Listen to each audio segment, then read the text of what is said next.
So this is just an intro of how to enter reservations, how to check a guest in, how to make changes, and then to check a guest back out.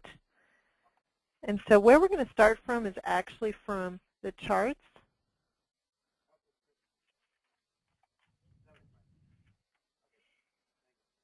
And this is called a monthly calendar. And so you'll see this is actually, we're logged into the Andersonville software, and they've already started setting it up.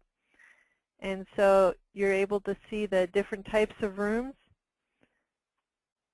And I'm just going to take you through some of the basics on these reservation calendars. You can view your calendars either by month, week, or by day. And so right now we're looking at the monthly calendar. And as far as the different room types, you don't have a large number of rooms, and so it's fairly easy to see everything on a screen. But you can, if you want to, collapse these. And so if you just click on these little signs next to the room type, and what we're seeing across the screen here, because we haven't started entering information yet, it's showing that all 3 of those rooms are available. And then for the 2-bedroom, 2-bath with patio, showing that that room is available. And so as we start putting bookings in, then those numbers will automatically update. At the top of the screen, we have ways to navigate to different dates in the calendar. And so in the right-hand corner here, if we use the 7 or the 30 buttons, it will take us forward by a week or by a month. And so we just moved ahead a week from the 22nd to the 29th. And then on the left-hand corner is a way that you can kind of navigate to a specific date. And so let's say someone was calling in about Thanksgiving weekend. We can look for that. We can specifically, and then click on the little Go button, and it'll switch us over to that particular date. Okay, and then the next thing that we see on the screen is there's a color chart. And so we have the ability, and as we make a booking, you'll see this, to change the status of the reservation. So we can show whether it's confirmed. Once they check in, we can show that they're checked in. And so as we change those statuses, you'll see the reservation grid change colors. So what we'll do now, we'll go ahead and enter a reservation. And I'm just going to click on the date that I want and the room. And so it'll automatically fill in the arrival date. We've set up default check-in time and check-out time. And so let's say they're going to stay 4 nights.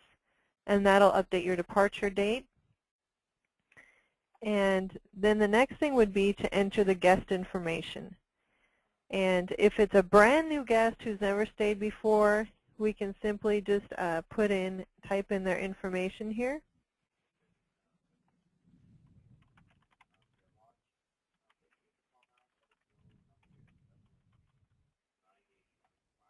And then as far as entering a booking, it will require the first and last name. You can enter as much additional information as you like. If you put in an email address, we'll also be able to send them a confirmation. So once we've entered the guest and the date information, we'll save the reservation, and it's prompting us here to enter payment information.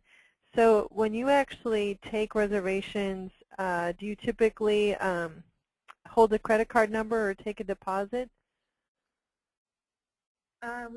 We take a deposit, and there's a credit card information form on the lease. Okay. So if you had a credit card number, you could go ahead and select that credit card type from the list. Since this is just a demo, I'm just going to select this other option. This is deposit payment. If you have credit card information, you can enter it here and the expiration date. And so once you've entered your reservation information, we'll show this that it's confirmed since we've got their credit card, and go ahead and save it. Once you save the reservation, it's just going to display a screen showing the dates and the room that you have booked and the rate that's been assigned for that reservation. And so as far as entering your basic data, you're pretty much finished at this point. And what I'm going to do is close this and take us back to the calendar so you can see how it displays. And so it'll show the last name of the guest, and then we marked it as confirmed, so you see it shows up in green on there. Now, the second step that once you've booked a reservation is to send a confirmation email. And so once a reservation is entered on the system, you can make any changes, send an email, print out a bill, add a deposit. You can do any changes by using a little menu. So if I do a right click on the reservation, it pulls up this menu of options. So if I want to go ahead and send an email, I can just click on the letters option and go to confirmation letter, click on send email, and it's going to automatically pull up the email address of the guest, and it's going to go ahead and just fill in the information of what they booked, and then all you have to do is just click send at that point. Okay. The other section that we'll want to look at is adding deposit payments. So for that, we'll go to payments and charges, and that's going to pull up the billing screen. And so on this screen, whenever you want to add a payment, if you've already entered a credit card number, it's going to automatically display on this billing screen right here. Let's say, for example, either they call back later with a credit card number, or maybe they're giving you a new credit card number. Anytime you see this little magnifying glass, it gives you the option to open up a list. So right now we're going to open up a list of account options on here. So let's say that they're calling back with a different credit card. We'll go ahead and go to the credit card list, pick up the Visa card, and go ahead and enter the amount that we're going to process. What's the typical amount you do for a deposit? 200. 200. Okay. And I'm just going to put a test credit card number in here. Save the deposit, and you'll see it automatically updates your amount due. And then this is something that can either be printed, and that's just a printed format. And then we do also have some email templates that you could email billing information as well. And so once you've entered that payment, if I want to go back and email some billing information, there's something called invoice letter. And I can basically send that billing information by email, showing that they've paid $200.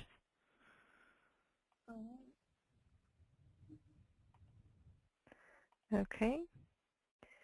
Any questions so far? No. Okay. I'm going to go back and open up our reservation form and just go over a couple other little items which you may use. Let's say, for example, you needed to change dates on this reservation. All you would need to do is just click in to open it back up.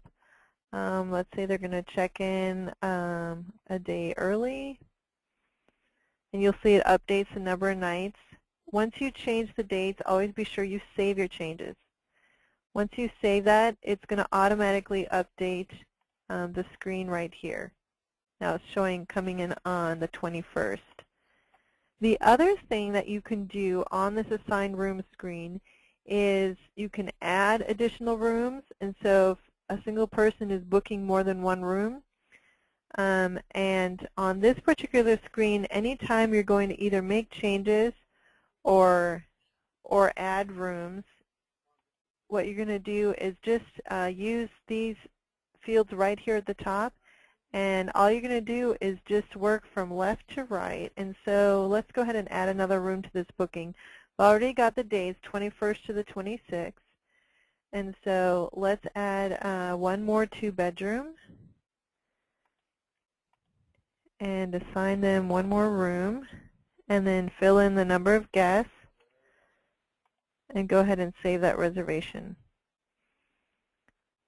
So you can have, as long as rooms are available, you can add as many rooms as you want on this screen, and it'll put everything into one bill.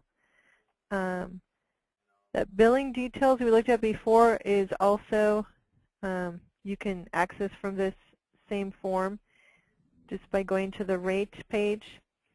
And this is pretty much the same screen we already looked at where we did the $200 payment.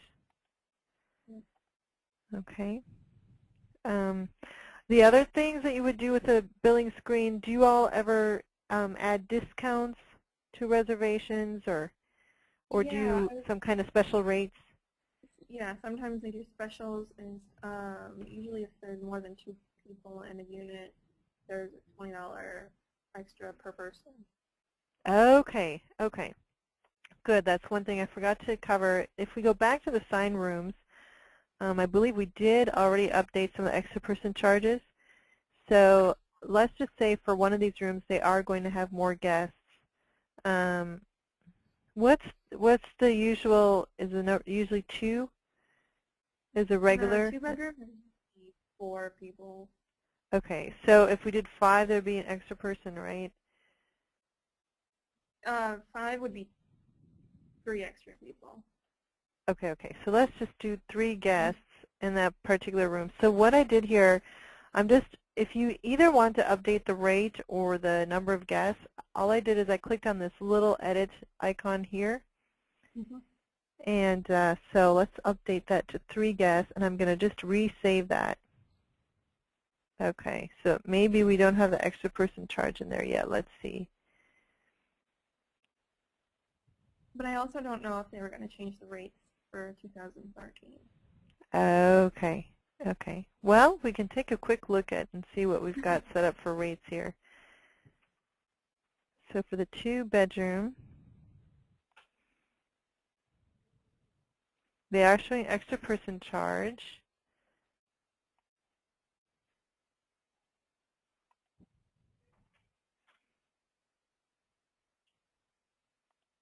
Okay.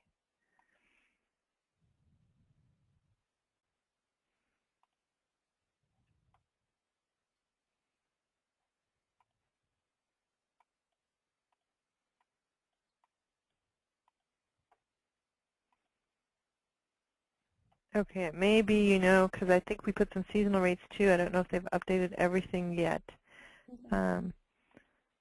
But if that extra person charge was activated, it would basically show up on the bill as well. And then the other item that's been put on here is cleaning fee, which I understand is added to all of your bookings. Yeah, cleaning fee and then tax. Mm-hmm. Mm-hmm. And then the other thing is extra person charge is something extra that could be added.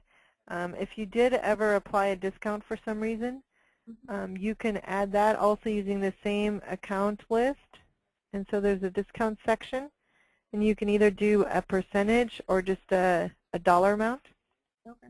So if we wanted to add a $50 discount to this reservation, just enter the amount and save it, just like you would enter your credit card information, and then it adds it to the bill. Okay. So that's pretty much your options on the billing section. And then there's just a couple other sections in the reservation form which you may or may not use. These are just additional fields. And so if there's additional information that you want to, just make note of for the reservation, let's say you want to make a note about this particular guest, maybe arriving on a flight at 3 p.m. Okay. Just, anything that you want to make a note of for your staff to be ready for the guest. And I'll show you where those notes show up in just a minute. And so there's two options where you can kind of view the guests who are ready to check in. One is the daily calendar. And so if we switch over to the daily calendar for this date, we'll see a little more detail about the guest check-in and check-out time, and then also any notes we've entered will show up on here. Okay, and so this is one screen that customers like to use for their check-ins. You can even print the screen if you like. And then the other options we have is that under the housekeeping menu we have check-in and check-out reports. And so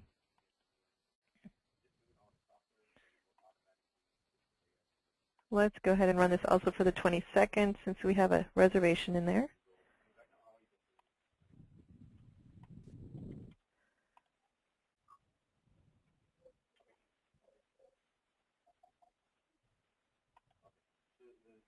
Actually, that was the 21st, wasn't it? There we go. And so this is also something that could be printed out daily basis. It's just going to show your arrival departure date, any notes, check-in and check-out time. And so this is just a nice, easy way just to see who's coming in and who's going out. Now, when a guest checks in, what is your process there at the property? Do you have them sign anything or? Well, it's self-check-in. There are lock boxes outside of each unit with the keys in it, and we give them a code before they get there. Oh, okay, okay. So do they complete payment before they arrive? Yes, about 30 days is what we require. Okay, okay, okay. So some of the additional information then that you may want to be tracking is, some of those codes that you provide for them. And we can work with your staff on setting up one of those fields to track that information. So you really don't have too much of a check-in process then. As far as checking out, is that something that anything that you process at that point? No, we just give them self-checkout instructions, but they can do pretty much everything on their own without talking to us if they want to. Wow, wow. Okay, so pretty streamlined. Okay, so for you all then, the main process will be pretty much just entering the reservations and making sure that you collect the deposits according to the time that you need to get those. And then what about housekeeping? Is that anything that you need to track? I'm not usually the one that keeps track of that because I'm...